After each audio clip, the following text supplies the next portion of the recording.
beri dirimu disucikan, kamu telah dikuduskan, kamu telah dibenarkan. Wow, berkali-kali ini, kuat sekali ini pemisahannya. Disucikan, kamu telah dikuduskan, kamu telah dibenarkan dalam nama Tuhan Yesus Kristus. Dan bahwa kamu bukan milik kamu sendiri. Kenapa? Karena kamu udah punya milik orang lain, milik mempelai laki-lakimu. Sebab kamu telah dibeli dan harganya telah lunas dibayar. Amin. Wow. Makanya kita dibersihkan semuanya dalam nama Yesus. Dan ini ayatnya satu lagi yang bagus. Tetapi oleh Dia, ada lagi ayatnya, kamu berada dalam Kristus Yesus, berada dalam Kristus Yesus yang telah menjadi hikmat bagi kita. Diulang lagi di sini. Ia membenarkan dan menguduskan dan menebus kita. Waduh, bukan cuma biasa-biasa aja. Ini benar-benar membenarkan, menguduskan. Dan bahasa Inggrisnya bagus, bahasa Inggrisnya bagus. Bahasa Indonesianya mereka cuma bilang begini, tetapi oleh Dia kamu berada dalam Kristus Yesus. Ini kurang kuat, berada dalam Kristus Yesus. Bahasa Inggrisnya dibilang kayak begini, God has united you with Christ Jesus. Tuhan sudah mempersatukan. Wah, kalau udah jadi satu, itulah makanya betul-betul kita sudah menjadi satu. Makanya saya heran kalau saudara ngerti sampai perjamuan kudus begini-begini, saudara pasti terima hidup kekal.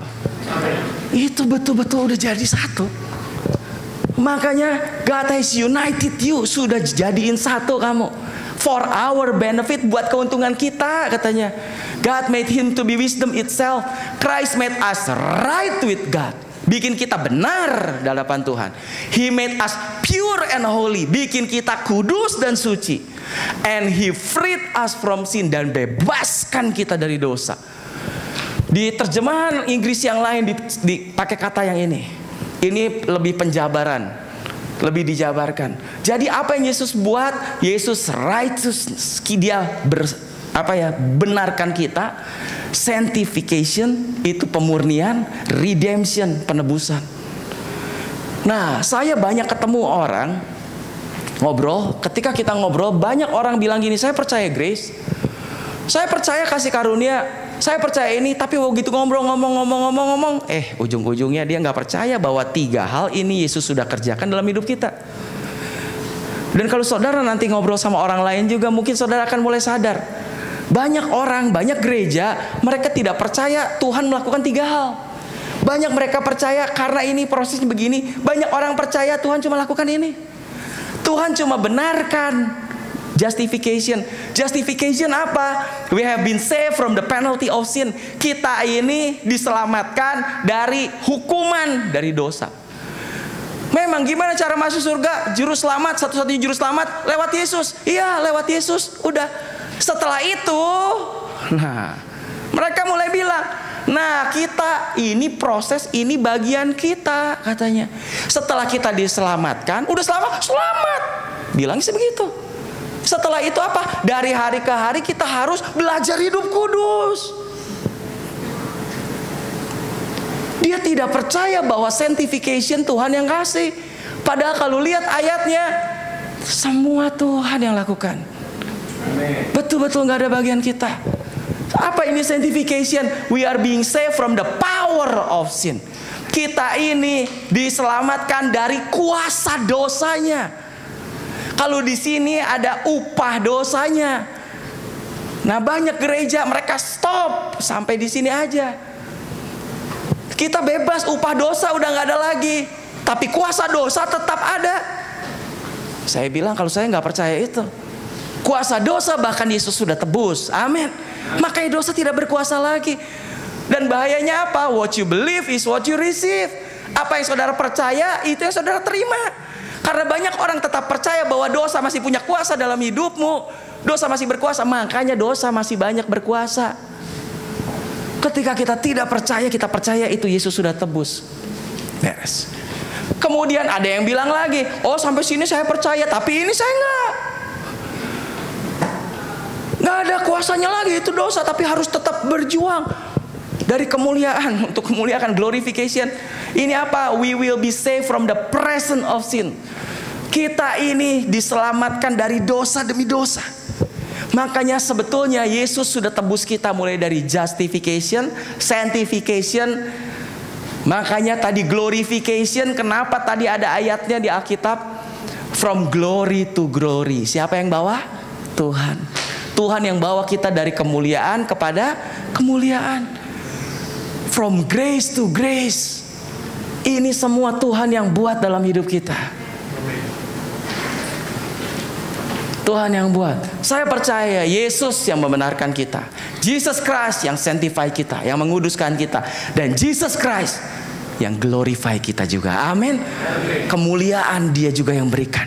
Makanya kita ditempatkan di hadapan raja-raja. Kamu akan berdiri, engkau akan begini. Engkau bukan ekor, tapi engkau jadi kepala. Ini segala Tuhan yang buat juga itu. Tapi banyak orang bilang apa? Ya udah, urusan dosa urusan Tuhan. Tapi urusan hidup itu saya harus berjuang. Saya tidak percaya itu. Yesus tebus dari semua kutuk, semua apa segala. Dia yang lakukan semuanya buat kita dalam hidup kita. Amin. Itu yang Dia lakukan. Lanjut lagi. Kemudian setelah tadi si mempelai ini mau pulang. Setelah deal, oke, mempelai wanita kamu dikuduskan ya, nggak boleh kemana-mana. Oke, karena kamu udah milik saya. Oke. Nah, sebagai bukti tandanya itu dikasih yang namanya matan. Matan itu apa? Ini mempelai laki-laki give the matan. Matan itu seperti love gift, tanda kasih. Sebagai apa? Sebagai seal, sebagai meterai kepada mempelai wanita. Buktinya apa? Saya udah begini, nih, saya kasih tandanya, inilah meterainya. Itulah bentuknya matan. Sebagai bukti saya mengasihi kamu, ini bukti kasihnya, itulah matan. Dan saudara tahu, sebelum pergi, inilah buktinya yang dikasih. Begitu juga. Kalau ya sekarang, itulah, makanya ketika dilamar, biasanya tetap dikasih cincin, betul? Inilah cincinnya. Nanti merit, nikah ya dikasih lagi yang lain. Tapi waktu lamaran juga dikasih cincin. Ini buktinya nih, kamu udah itu. Ayo pakai dulu. Makanya sebagai bukti, wah saya udah dilamar nih, udah dilamar. Belum nikah, tapi udah dilamar. Nah itu matan. Nah apa matannya itu yang Yesus kasih? Betul sekali. Inilah sealnya, meterainya. Dan Alkitab jelas bilang, apa meterainya itu? Roh Kuduslah meterainya. Waktu dia pergi tinggalin mempelai wanita, dikasihlah meterainya. Buktinya yaitu Roh Kudus. Ketika kamu percaya, lihat, dimeteraikan, dimatan dengan Roh Kudus yang dijanjikannya itu. Dan Roh Kudus itu adalah jaminan. Hei, itulah kenapa Roh Kudus diberikan. Garanti, proof, seal, janji, meterai, tidak bisa dirubah lagi. Itulah jaminannya. Bagian kita sampai kita memperoleh seluruhnya. Sekarang baru perjanjian, mungkin belum seluruhnya. Yaitu penebusan yang menjadikan kita milik Tuhan. Matan itu baru perjanjiannya. Tapi nanti kita akan terima semuanya. Katanya, jaminannya adalah Roh Kudus. Sebab Dia yang telah meneguhkan kami bersama-sama dengan kamu di dalam Kristus adalah Tuhan yang telah mengurapi, memeteraikan tanda miliknya atas kita, dan yang memberikan Roh Kudus di dalam hati kita sebagai jaminan dari semua yang telah disediakan untuk kita. Amin. Semua sudah disediakan jaminannya. Roh Kudus ditempel dulu, dimeterai dalam kita. Itulah jaminannya. Jadi buat saya gini, waduh, keselamatannya kuat sekali. Makanya bridal covenant, perjanjian pernikahan ini kuat sekali. Bukan main-main. Roh Kudus sebagai jaminan. Yesus sebelum Dia pergi, makanya Dia kasih Holy Spirit, sealed until He comes again. Dia janji, Dia kasih meterai sampai Dia nanti datang, betul-betul jemput. Sebagai bukti janjinya ditepati. Meterainya adalah Roh Kudus, dimeterai dalam kita. You are guarded, engkau dijagai ini, and made safe, dan jadi aman by the power of God. Itulah meterainya. Orang dulu kalau udah menikah begitu, tahu meterainya, nggak ada yang berani ganggu lagi. Kalau berani ganggu macam-macam, wah susah. Jadi karena itu udah menikah sebetulnya. Lanjut. Kemudian mempelai laki-laki pergi meninggalkan. Dan waktu dia pergi meninggalkan, apa yang dia bilang? Saya pergi dulu, saya akan sediakan tempat buat kamu. Itulah kenapa mereka perlu waktu, selalu perlu waktu. Jadi dia cuma bilang ke bapaknya, "Pak, saya mau menikah sama itu." Papanya bilang, "Ini kayaknya cukup dewasa." "Bolehlah." Saya ulang lagi ceritanya. "Boleh." Akhirnya mulai begitu. Tapi kan belum punya rumah. Nah, begitu pulang, papanya akan bantu ini anaknya. Biasanya kalau di sana, di Israel, itu bangun pavilion. Sepertinya begitu. Di depan pavilion. Atau kalau orang kaya, itu ya bangun di tanah yang lain. Dibangun. Jadi waktu mereka perjanjian nikah, itu belum punya rumah. Karena kan gimana bapaknya? Belum punya. Setelah deal ada mempelai wanitanya, barulah rumahnya dibangun. Buat rumah mereka, pasangan ini. Rumah bapaknya ada, rumah anaknya ada. Tapi rumah buat menantunya, dengan menantunya tinggal, belum. Makanya dia harus pulang lagi. Yesus juga begitu. Makanya Yesus bilang kepada kita, kamu jangan gelisah. Percaya kepada Tuhan, percaya juga kepadaku. Woi, di rumah Bapakku tuh banyak tempat tinggal. Bapak tuh kayanya luar biasa, bayangin. Banyak tempat tinggal, bukan cuma nanti rumah kita. Kenapa? Rumah pembantu-pembantu kan. Zaman dulu kan semua punya budak. Budak-budak juga masing-masing punya keluarga. Makanya dia bilang di rumah Bapakku banyak tempat katanya. Tempat tinggal. Jika tidak demikian tentu aku mengatakannya kepadamu, sebab aku pergi ke situ untuk menyediakan tempat bagimu. Itulah janjinya. Dan Yesus janji sekarang kepada gerejanya kita, to prepare eternal heaven for us, untuk mempersiapkan surga yang kekal buat kita. Amin. Makanya dia pergi ke surga. Nah, sekarang kita ada dalam tahap ini. Kalau saudaramu lihat, dalam sebuah pernikahan. Yang tadi itu proses sudah dilewat semua, sampai Roh Kudus semua udah. Nah, ke depan ini sekarang yang lebih menarik, karena kita nggak tahu kira-kira apa ya ke depan. Tuhan udah sediakan buat kita. Makanya Yohanes 14 ayat 2 bilang tadi, rumah Bapakku banyak tempat. Dia pergi ke sana untuk sediain tempat buat kita.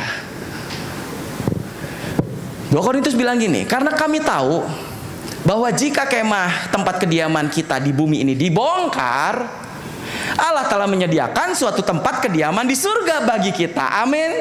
Mau dibongkar biarin, hancur nggak apa-apa. Kenapa? Rumah kita bukan di sini. Suatu tempat kediaman yang kekal, yang tidak dibuat oleh tangan manusia. Selama kita di dalam kemah ini, kita mengeluh. Makanya nggak heran banyak orang hidup di dunia mengeluh. Ya, saya maklumi. Kenapa? Tuhan sudah bilang begini. Berarti ya boleh-boleh aja lah. Bukan boleh, wajar lah gitu. Hidup di dunia memang susah. Jadi banyak orang yang bilang, aduh capek ya ini. Aduh ini sakit kok encok gak hilang-hilang ya. Ya wajar lah katanya. Tuhan udah tahu setiap orang waktu tinggal di dunia ini pasti bakal mengeluh. Gitu. Bakal mengeluh. Kenapa? Karena kita rindu mengenakan tempat kediaman surgawi di atas. Tempat kediaman kita yang sekarang ini. Di atas tempat kediaman kita yang sekarang ini katanya. Dan inilah tempat kediaman kita di surga. Suaranya.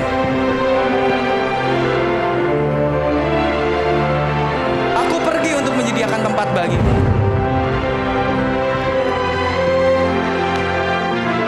Dan kemana aku pergi? Nanti aku akan membawa kamu ke situ.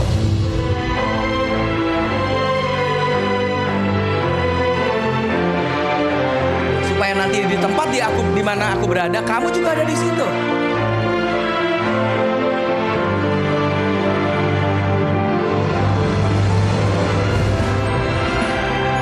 Lihat, aku sudah menjadikan langit yang baru dan bumi yang baru.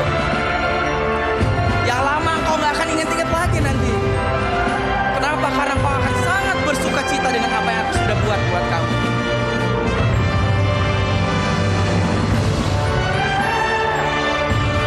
Apa yang tidak pernah dilihat oleh mata, tidak pernah didengar oleh telinga, tidak pernah timbul dalam hati manusia, itu yang Tuhan sudah sediakan buat kita yang mengasihi Dia.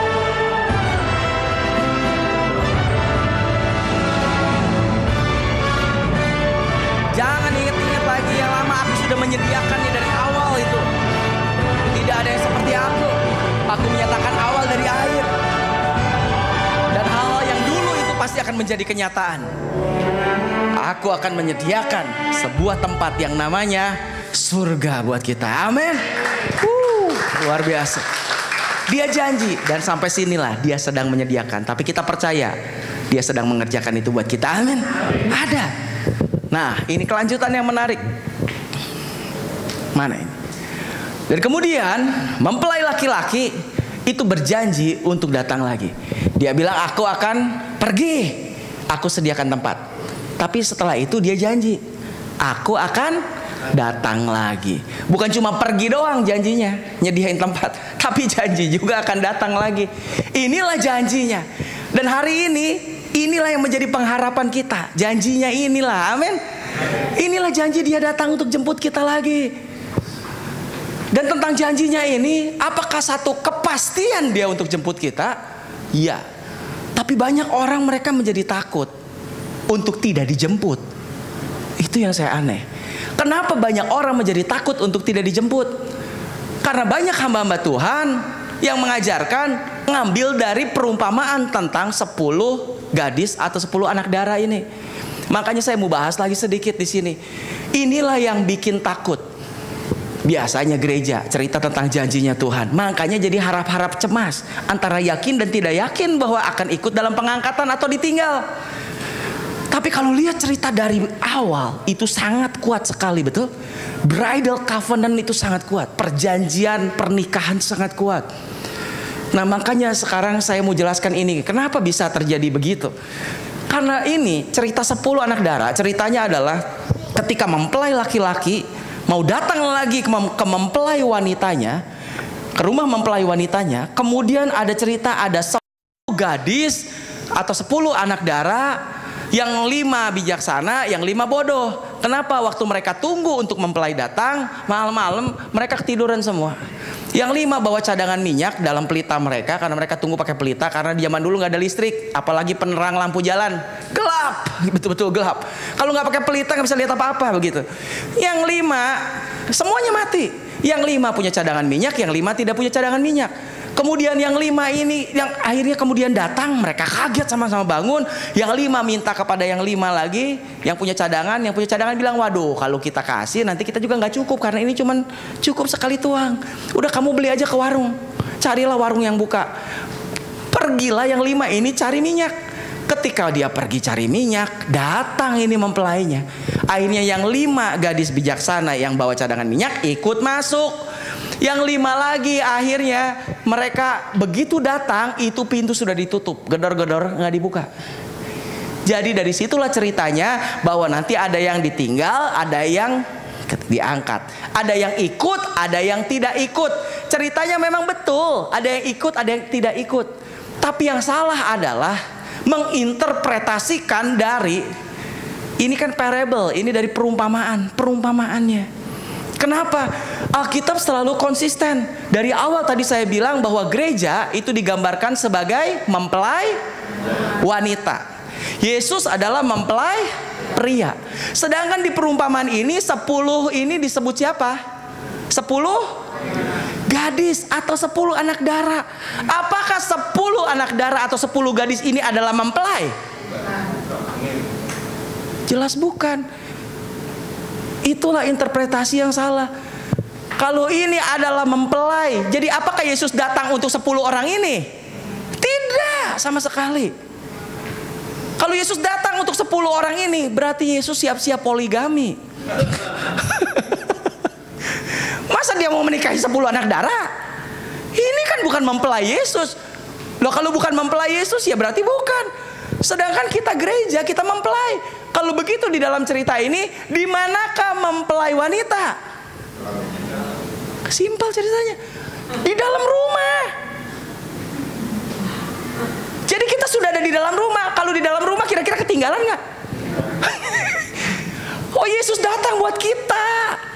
Dia datang bukan untuk anak darah. Kalau begitu anak darah ini siapa? Dia, ya betul. Satu, Yesus bicara tentang perumpamaan ini. Waktu dia bicara, siapa yang dengar? Tidak ada orang Gentiles, tidak ada orang non-Yahudi. Semua yang dengar adalah orang Israel. Dan di dalam perjanjian lama selalu dibilang, hai anak darah Israel, hai virgin of Israel. Selalu konotasinya anak darah atau gadis itu adalah Israel. Kita kan selalu bilangnya mempelai. Beda. Jadi anak darah ini bicara tentang Israel. Berarti ceritanya begini, ketika nanti Yesus datang menjemput kita gerejanya, ternyata bukan cuma kita aja yang ikut masuk. Ada setengah dari orang Israel yang ikut di dalam pengangkatan. Tapi setengah lagi orang Israel itu ketinggalan. Begitulah ceritanya. Yang setengah lagi ketinggalan. Siapa yang diangkat? Itulah yang disebut dengan Messianic Jews. Itulah yang disebut dengan orang Yahudi yang percaya Yesus adalah Mesias. Karena sebagian besar orang Yahudi tidak percaya Yesus Mesias. Yang percaya Yesus Mesias nanti ikut dalam pengangkatan. Jadi sekali lagi, di mana mempelai? Di dalam. Pasti ikut? Pasti. Itu tidak relevan sama dengan jaka sembung, nyambung, nggak nyambung gitu, nggak nyambung, betul-betul. Ini ceritanya nggak nyambung. Makanya dari situlah akhirnya gereja jadi takut. Waduh, nanti saya 5 anak darah yang bodoh. Saya baca banyak warta yang nulis begitu.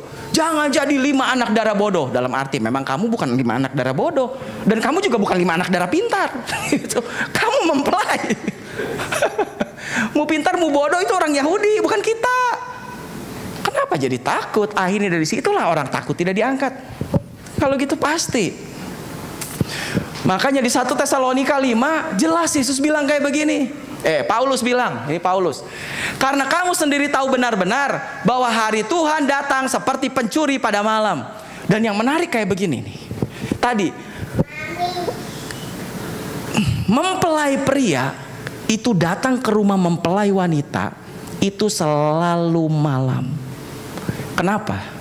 Saya pengen tahu dan menarik sekali. Kenapa malam? Ini kan ceritanya malam. Selalu datangnya tuh malam. Kan siang lebih enak dong, ada terang. Oh iya, tapi mereka selalu malam. Selalu sudah tidak ada matahari.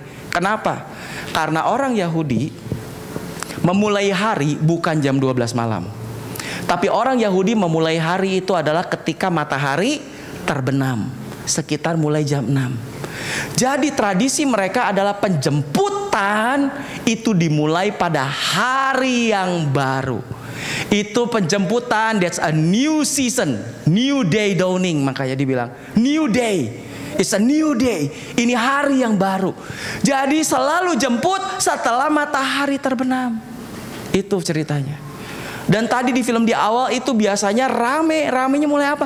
Mereka mulai kirim dulu para pelari, para utusan itu mulai datang. Mulai rame untuk apa? Mempersiapkan di jalan.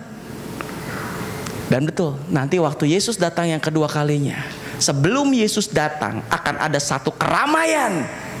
Kenapa? Karena akan ada sangkakala ditiup dulu. Amin. Sangkakala ditiup, itulah keramaian. Zaman dulu kayak begitu, orang dikirim dulu itu untuk teriup. Jadi mempelai wanita tahu bahwa akan datang. Jam berapa datangnya? Nggak tahu. Itulah. Makanya bahasa Inggris jelas sekali Alkitab bilang, and the time and the hour, dan jamnya tidak tahu. Jamnya tidak tahu. Datangnya kapan? Mungkin bisa jam 7, bisa jam 8, bisa jam 11, bisa jam 12, jam 1, mungkin. Tapi setelah matahari terbenam, hari yang baru, itulah bisa datang. Dikirim duluan. Itu langsung siap-siap mempelainya. Makanya ini yang 5 anak darah nunggu mungkin dari jam 6. Ngantuk sampai jam 10, jam 11, jam 12, ketiduran lah mereka. Nyala terus pelita, habis pelita paling lama 2 jam. Harus dipakai minyak lagi, habis, lupa bawa cadangan, tidur, mati. Begitu ceritanya. Jadi semua ini cerita tentang pernikahan. Dan Yesus bilang apa? Yesus bilang begini, makanya hari Tuhan datang seperti pencuri pada malam hari. Bukan Yesus, ini Paulus sekali lagi. Tapi kata Paulus, kamu saudara-saudara, kamu tidak hidup di dalam kegelapan, sehingga hari itu tiba-tiba mendatangi kamu seperti pencuri. Karena kalau konotasi malam pasti bicaranya pencuri. Iya, tapi kan buat kamu tidak pencuri. Kenapa? Kamu kan sudah tahu dia akan datang hari itu, betul? Kamu kan sedang tunggu justru waktunya. Makanya buat kamu tidak seperti pencuri, buat orang lain mungkin akan seperti pencuri. Karena mereka shocking, mereka nggak siap, mereka itu. Iya, kenapa ya? Memang bukan menjemput mereka. Tapi buat kita bukan seperti pencuri. Meskipun datang tengah malam, itu buat mempelai tidak seperti pencuri. Dia tunggu. Kenapa? Karena kamu semua adalah anak-anak terang dan anak-anak siang. Karena itu, karena Tuhan tidak menetapkan kita, makanya untuk ditimpa murka, tetapi untuk beroleh keselamatan oleh Yesus Kristus Tuhan kita yang sudah mati untuk kita. Amin. Kita ditetapkan untuk beroleh keselamatan. Kita tidak ditetapkan untuk terima murka. Jangan khawatir, sekali lagi. Yesus datang, kita ditetapkan untuk terima keselamatan karena Yesus sudah mati untuk kita. Makanya supaya, lah kalau gitu pas Yesus datang ini mempelainya masih tidur gimana? Nggak apa-apa, baca. Supaya entah kita berjaga-jaga, entah kita tidur, kita akan hidup bersama-sama dengan Dia. Amin. Sekalipun itu mempelai waktu datang lagi tidur, kenapa? Ngantuk, ketiduran, nggak masalah. Tapi sekarang penekanan ya banyak gereja menekankan pada berjaga-jaga. Saya bilang, oh ya biarin. Menyambut kedatangan Yesus, kita harus berjaga-jaga. Silakan. Mau berjaga-jaga, mau tidur, kita akan tetap bersama Dia. Amin. Simple aja. Mereka mau jaga-jaga, monggo. Mau belajar hidup kudus dulu baru diangkat, silakan. Nanti juga tetap sama-sama diangkat. Karena yang penting adalah percaya Yesus, itu aja gitu. Tapi kan buat apa kita capek-capek gitu. Kalau saudara ngantuk mau tidur, tidur aja katanya gitu. Nanti ikut nggak? Ikut.